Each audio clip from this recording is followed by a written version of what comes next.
आज मैं आपके लिए लेके आई हूँ पेपर 2 जो आपका कोर्स 2 है, कंटेम्प्रेरी इंडिया एंड एजुकेशन। इसकी असाइनमेंट देखिए, आपके सामने जो पेपर है उसका पूरा शेड्यूल है और इसका जो सिलेबस है वो देखिए आपके सामने है। ये यूनिट 1 है, ठीक है। ये यूनिट 1 है, Indian constitution and status of education, ठीक है। ये आपके पेपर के लिए सिलेबस है। जो इंटरनल असेसमेंट में असाइनमेंट बनानी है, आज हम उसके बारे में बात करेंगे, इसीलिए मैं पहले एक बार सिलेबस को दिखा रही हूँ, ठीक है। ये उसके बाद यूनिट 2, उसके बाद यूनिट 3, यूनिट 4, यूनिट 5। हर यूनिट में से क्वेश्चन आता है। हर यूनिट में से 14 नंबर का एक क्वेश्चन आता है, जिनको मिला के हमारे 70 मार्क्स बन जाते हैं, ठीक है। तो ये देख लीजिए आप, 5 यूनिट है। आप उसके बाद नीचे देखिए, इसी पेज पे शुरू हो गया है प्रैक्टिकलिज्म एंड सेशनल्स। इनमें से किसी एक टॉपिक पर आपको असाइनमेंट बनानी है। तो देखिए आपके असाइनमेंट के टॉपिक क्या क्या है। आपके सामने देखिए 5, 6, 7 टॉपिक हैं। 1, 2, 3, 4, 5, 6, 7, ठीक है। ये 7 टॉपिक हैं। और एक बात और बताना चाहूँगी कि जो येलो कलर से इन्होंने किया है, ये इन्होंने ऐड किया है। मतलब जब आप करेक्टेड पूछ रहे थे, एक ने मुझसे पूछा था, मित्र ने, कि ये करेक्टेड का क्या मतलब है, कि ये करेक्टेड इन्होंने ऐड कर दिया इसमें, ठीक है। और इसके अंतर्गत मैं आपके लिए आज कौन सी असाइनमेंट मैंने जो प्रिपेयर की थी, वो थी prepare a report on problems of secondary education. कि सेकेंडरी एजुकेशन पे क्या क्या प्रॉब्लम्स आती हैं, उसके ऊपर एक रिपोर्ट तैयार करनी थी। उसके रिगार्डिंग मैंने असाइनमेंट बनाई थी। तो चलिए हम आज के असाइनमेंट को शुरू करते हैं। आज की हमारी असाइनमेंट पेपर 2 कोर्स 2 उससे रिलेटेड है, ठीक है।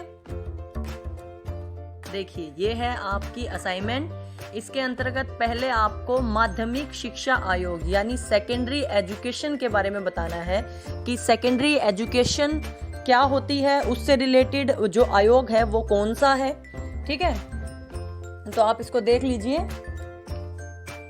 1 मिनट के लिए मैं इसी पेज पे रखूंगी। अगर आप चाहें तो इसको सेम भी कॉपी कर सकते हैं, मुझे कोई दिक्कत नहीं है। इसके अंतर्गत आप क्या क्या बताएंगे, पहले इसकी डेफिनेशन या इससे रिलेटेड 2-4 बातें बता दीजिए। इन्होंने क्या क्या बताया, संतुतियां मतलब स्तुतियां। इसके अंतर्गत मेन पॉइंट्स क्या क्या थे वो हैं। इस आयोग के क्या क्या उद्देश्य हैं वो हैं, ठीक है। ये 3 पॉइंट्स इस पेज पे हैं। इसके आगे बढ़ते हैं। उसके बाद आप लिखिए माध्यमिक शिक्षा के प्रसार की नीतियां। क्या लिखेंगे आप, माध्यमिक शिक्षा के प्रसार की नीतियां। नीतियां यहाँ देखिए, ये असाइनमेंट मेरी नहीं है, ना को बड़ी की मात्रा आएगी, नीतियां, ठीक है।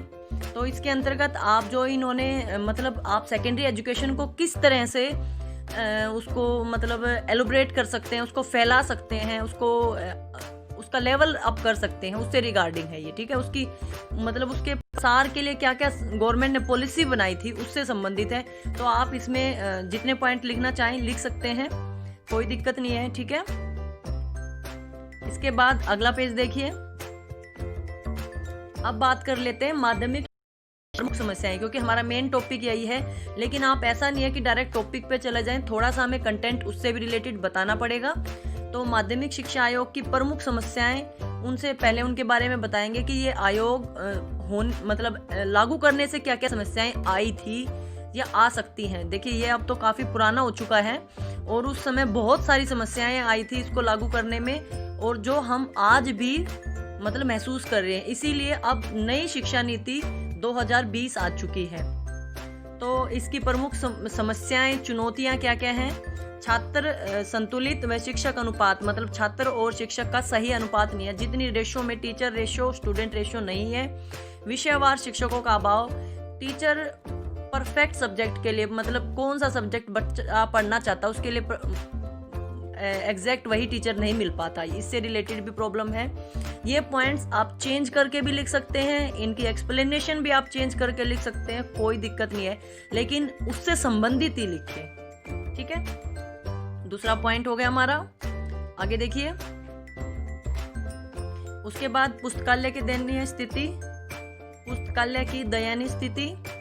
पुस्तकालय जो स्कूलों में हमारी लेबोरेटरी हैं उनमें काफ़ी प्रॉब्लम्स हैं। ठीक है, परीक्षाओं का दबाव जो बच्चों के ऊपर बार बार, जो अब सीसी पैटर्न था उसमें बार बार एग्जाम लेना पड़ता है, UT1 UT2, ये उससे संबंधित है।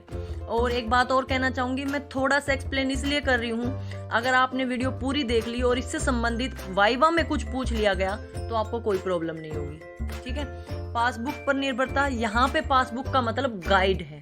यहाँ पे पासबुक बैंक वाली पासबुक नहीं है, पासबुक का मतलब गाइड है। ठीक है, आगे देखिए, प्रयोगशाला की खराब स्थिति, मतलब जो हमारी प्रयोगशाला है उससे रिलेटेड भी काफ़ी प्रॉब्लम्स आती हैं। उनमें इक्विपमेंट्स नहीं होते, इक्विपमेंट्स हो तो प्रैक्टिकल करने के लिए मटेरियल अवेलेबल नहीं होता। अनुपयुक्त पाठ्यक्रम, मतलब जो पाठ्यक्रम है उसमें भी प्रॉब्लम है। अब आप एक सिंपल सी बात ये देख सकते हैं कि एज के अकॉर्डिंग बच्चों को एडमिशन मिलता है। पहली क्लास में 5 साल का, दूसरी क्लास में 6 साल का। तो जो बच्चा 6 साल का हो गया उसको दूसरी में ये एडमिशन मिलेगा, चाहे उसको कुछ ना आता हो। और हमारा जो सिलेबस है हमें उसी को कवर करवाना पड़ता है, तो इसलिए ऐसे बच्चों को काफ़ी प्रॉब्लम्स आती हैं। दोषपूर्ण परीक्षा प्रणाली की परीक्षाएं जो हो रही हैं उनमें काफ़ी प्रॉब्लम्स हैं। ठीक है, तो इस तरह से आप 7 या 8 पॉइंट लिख दीजिएगा और आपकी जो मतलब असाइनमेंट है वो कंप्लीट हो जाएगी। ज़्यादा पेज भरने की तरफ ध्यान ना दें, अपने टॉपिक को कवर करने की तरफ ध्यान दें। ठीक है, देख लीजिए इस पेज को भी।